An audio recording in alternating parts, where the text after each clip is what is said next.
Olá, queridos irmãos e irmãs, eu sou o Padre Marcos da Cruz e quero, nessa oportunidade, falar um pouco com você sobre a liturgia deste domingo que a igreja celebra. Neste domingo, nós celebramos a solenidade da Santíssima Trindade. Domingo passado, nós celebrávamos a solenidade de Pentecostes, onde nós concluímos o tempo pascal, e agora nós estamos dando continuidade ao tempo comum da igreja. E nós iniciamos, então, com esta solenidade da Santíssima Trindade, onde nós recordamos, lembramos, celebramos, festejamos que Deus é Pai, Filho e Espírito Santo.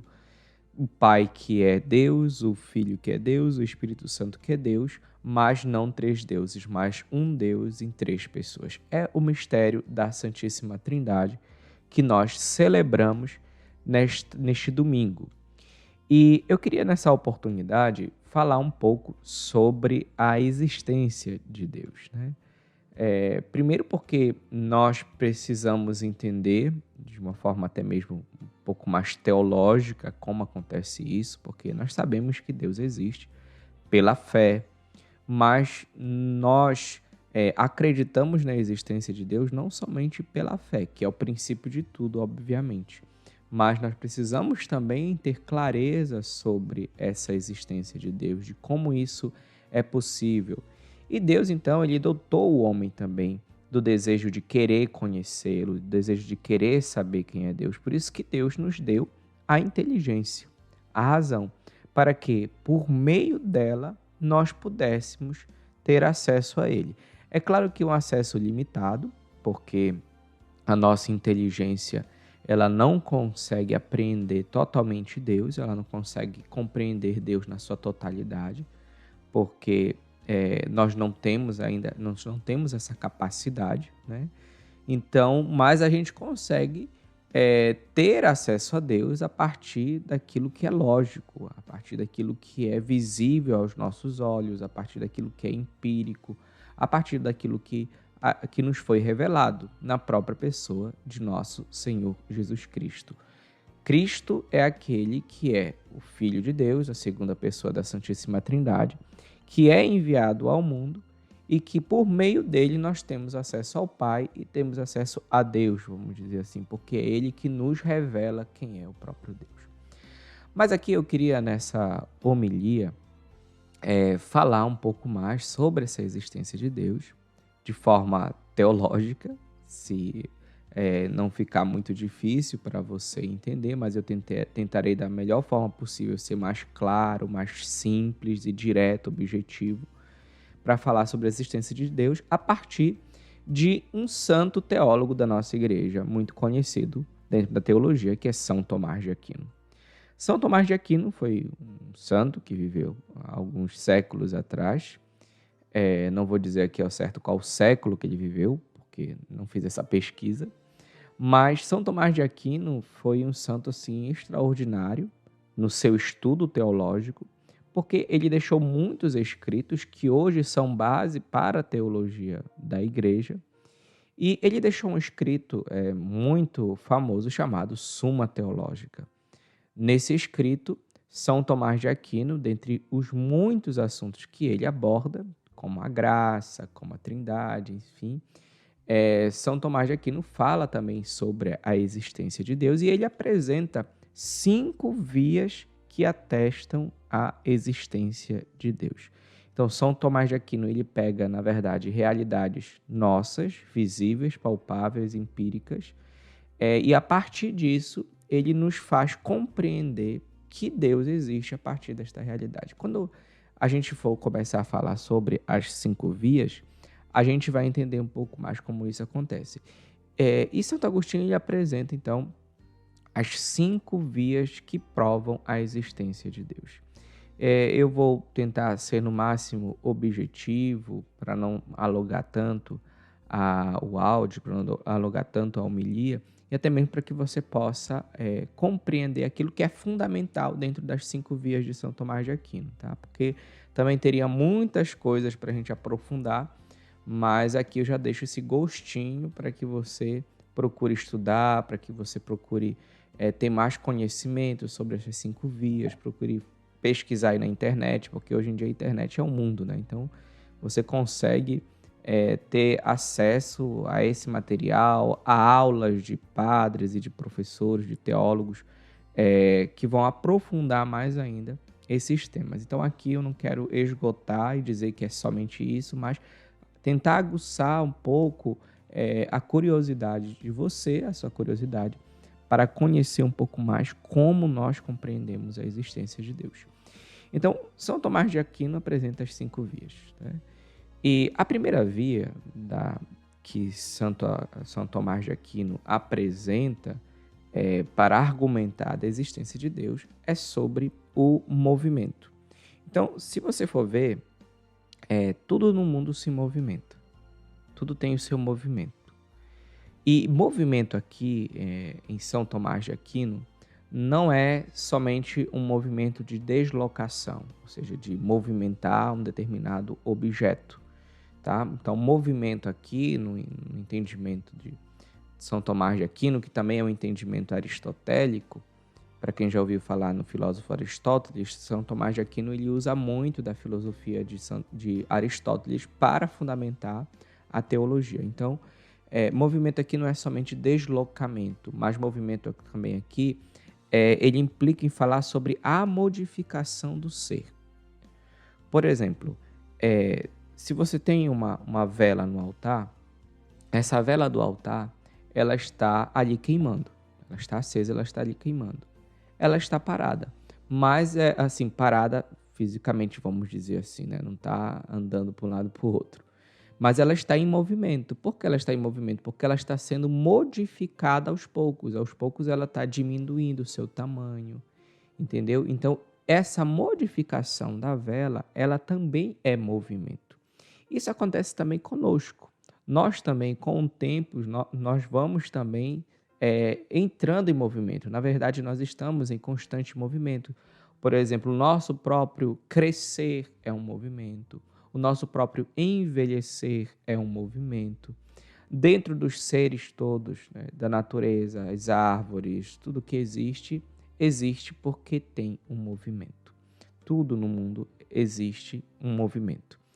E esse movimento, no entanto, ele acontece por quê? Porque alguma coisa faz que ele se movimente. Se eu pego uma vela e tiro ela do altar e coloco uma mesinha, ela se movimentou. Mas ela não se movimentou por ela mesma. Ela se movimentou porque eu fui lá e peguei. Então, existiu um outro ser, no caso eu, que fez com que esta vela se movimentasse. A mesma coisa se ela queima no altar, ela está ali diminuindo, né? Então, ela não diminui por si só, ela diminui porque existe um outro ser que faz com que ela diminua. O fogo que está queimando o pavio, o oxigênio também que ajuda nessa combustão. Enfim, existem outros fatores que levam com que ela diminua, ou seja, que aconteça este movimento nela. A mesma coisa nas outras realidades que nós podemos encontrar no mundo. Então, tudo que se move é movido por alguma coisa. Eu acho que até aqui dá para a gente entender esta ideia de que existe no mundo, nas coisas, movimento e que este movimento que existe nas coisas é provocado por um outro ser.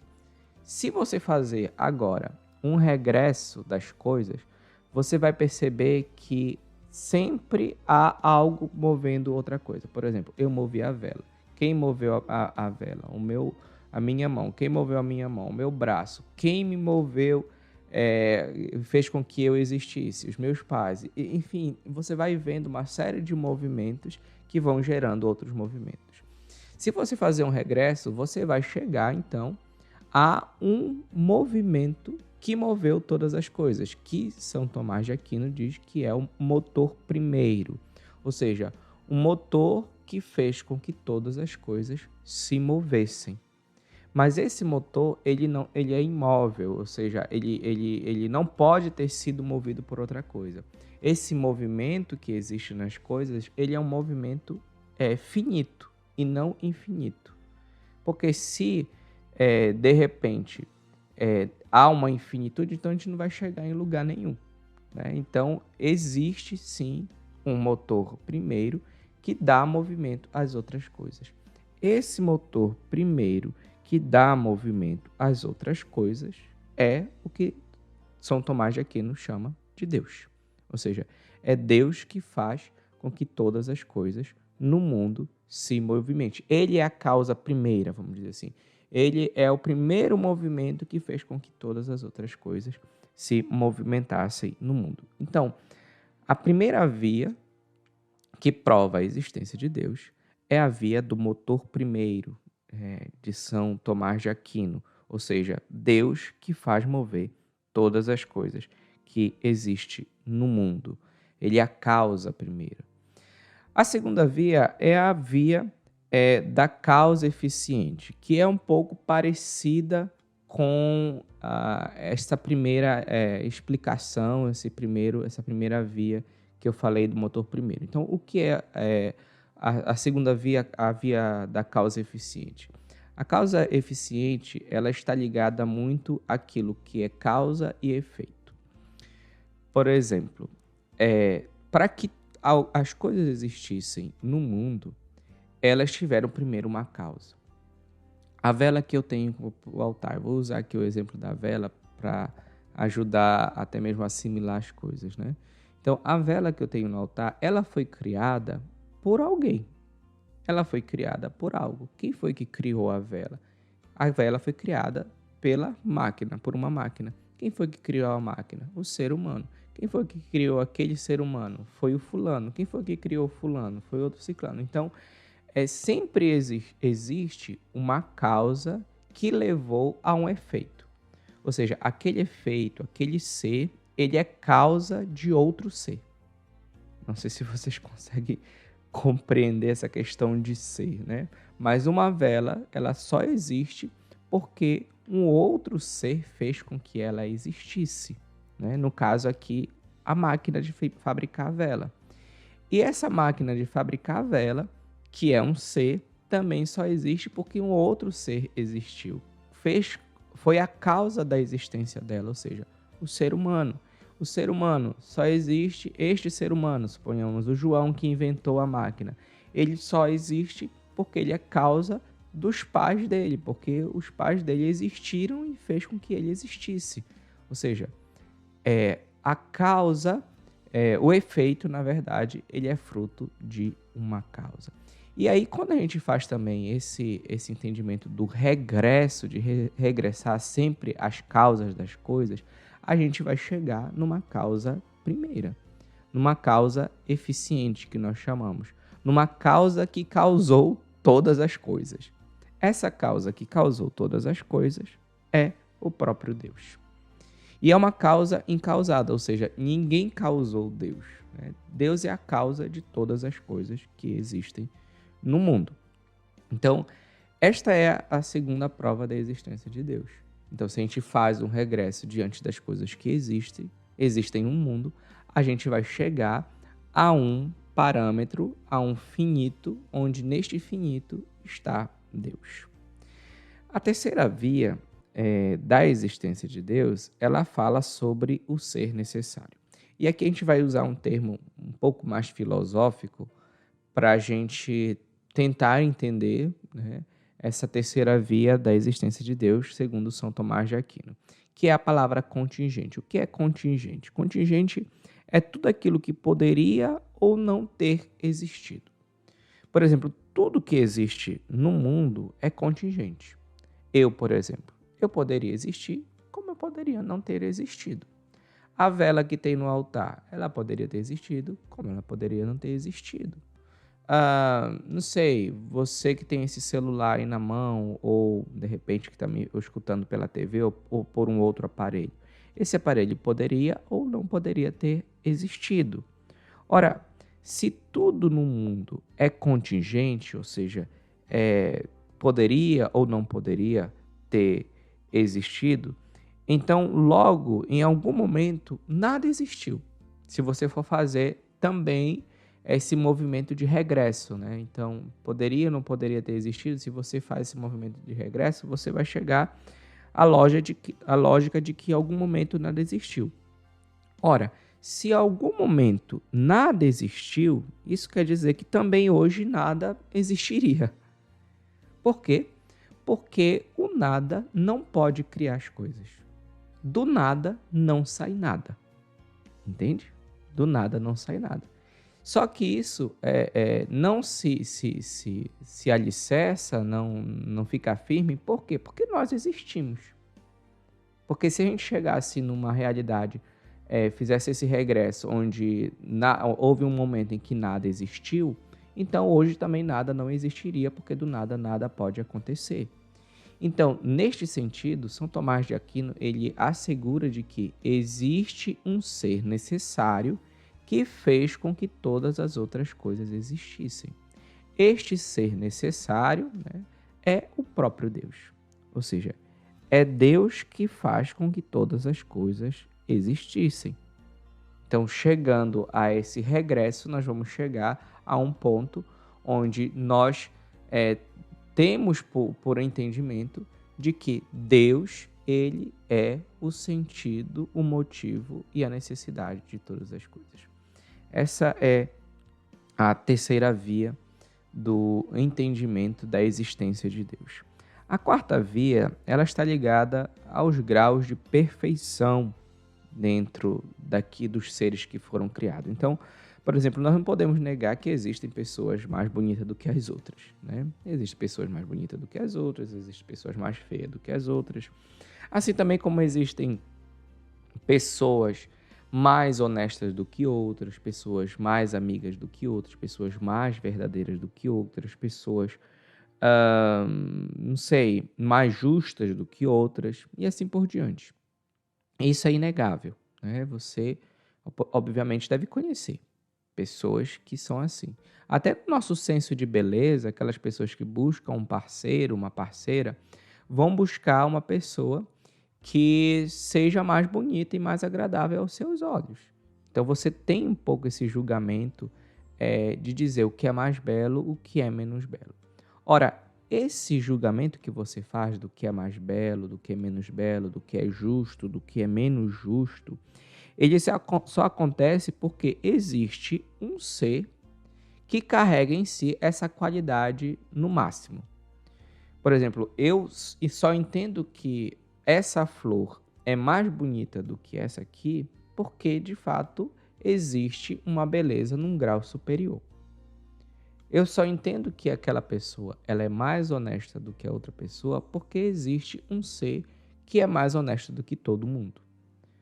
Entende? Então, sempre vai ter um comparativo. Então, para mim saber o que é belo, o que é feio, é porque existe algo que é bonito na sua plenitude. Se eu faço esse julgamento de que uma pessoa ela é honesta, é porque existe alguém que é muito honesto. Então, esse grau de comparação, esse grau de perfeição das coisas, atesta de que Deus existe. Ou seja, este ser que tem a qualidade que eu estou ali fazendo esse meu comparativo, ao máximo, ela é o próprio Deus. É o próprio Deus existente. Aí vamos para a quinta via, que é a última via, que fala sobre a ordem das coisas. Então, a partir da ordem das coisas, eu entendo a existência de Deus. Então, a ordem das coisas que existem no mundo, ela só pode existir porque existe um ser inteligente. Então, as coisas inanimadas, elas não têm por si razão, elas não têm por si inteligência. Elas precisam que haja por trás delas uma inteligência para que elas sejam ordenadas. Vamos voltar aqui ao caso das velas do altar. Então, se você vai numa igreja, você vai ver ali no altar as velas organizadas, né? 4 velas, 2 de um lado, 2 do outro, 3 velas, 3 do lado, 3 do outro. Essas velas, elas não podem, por si só, serem organizadas dessa forma. Por quê? Porque elas não têm inteligência, elas não têm razão. Então, se supõe que um ser inteligente fez com que elas fossem ordenadas. Ali, naquele caso, o sacristão da igreja, ou algum jovem, algum coroinha que arrumou daquele jeito ali. Isso se aplica também no universo. Então, os astros, os planetas, enfim, a Via Láctea, a natureza em si, né? Ela, para que ela fosse ordenada e funcionasse desse jeito, existe um ser inteligente que fez com que elas fossem ordenadas uma com a outra. Os planetas, eles não coincidem, por quê? Porque eles foram ordenados a fazer a sua órbita ali naquele espaço, entende? Então, existe uma inteligência por trás das coisas que ordenou todas elas. Essa inteligência por trás das coisas que fez com que elas fossem ordenadas se chama Deus. Então, essas são, aqui de uma forma muito resumida, embora que talvez tenha demorado esse áudio, mas são as 5 vias da existência de Deus que São Tomás de Aquino nos apresenta. Eu espero que eu tenha aqui ajudado você a compreender. Se você não compreendeu alguma delas na sua inteireza, eu convido você a pesquisar, a procurar estudar um pouco mais, porque isso é muito bom para a gente ter uma clareza na nossa fé, para a gente ter um entendimento ainda mais de como Deus existe, né? De como é que a igreja também acredita em Deus, né? Que não é somente pela fé, mas também pela razão, muito embora a fé ela sobreponha a razão. Por quê? Porque se você não tiver fé, você não vai entender isso. Então, ter fé em Deus, ela é fundamental, porque é primeiro a fé que ajuda a iluminar a nossa razão, a nossa inteligência, para que a gente possa compreender Deus. Por isso, pensamos nesta liturgia onde nós celebramos a Santíssima Trindade, ao Divino Espírito Santo, a terceira pessoa da Trindade, que nos dê a capacidade não somente de compreender Deus, mas também de alicerçar e aumentar ainda mais a nossa fé. Porque a nossa fé, ela não pode somente se basear na nossa razão. A nossa razão é um dom, a nossa inteligência é um dom que Deus nos deu para que nós pudéssemos ter um acesso a Deus, embora de uma forma ilimitada, mas haverá um dia em que nós iremos compreender Deus ou contemplar Deus na sua verdade infinita, na sua verdade absoluta. A você, um ótimo domingo. Louvado seja nosso Senhor Jesus Cristo, para sempre seja louvado.